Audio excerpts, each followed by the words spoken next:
তোমরা দেখেই বুঝতে পারছো যে আজকে আমি বানাবো বাড়িতে ফুচকা।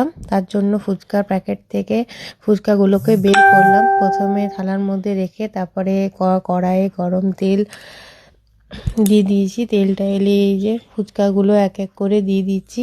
দেখে নিচ্ছি যে কেমন করে হয়েছে। তখন পুরো গরম হয়ে গেলে একসাথে অনেকগুলো আমি ফুচকার পাঁপড় ওগুলো তুলে নিচ্ছি সব ভেজে ভেজে।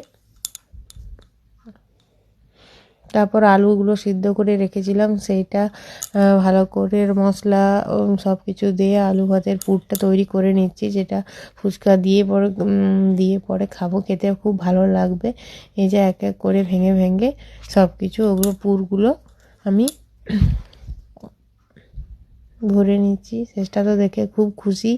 আর তেঁতুল জল খেতে এমনিতে ভালো লাগে না, ওই জন্য জলজিরা দিয়ে আমি ফুচকা বাড়িতে খেলেই জলজিরার জলটা ইউজ করি, মানে খেতে ভালো লাগে ওই জন্য। এইভাবে সার্ভ করি ফুচকা আর জল।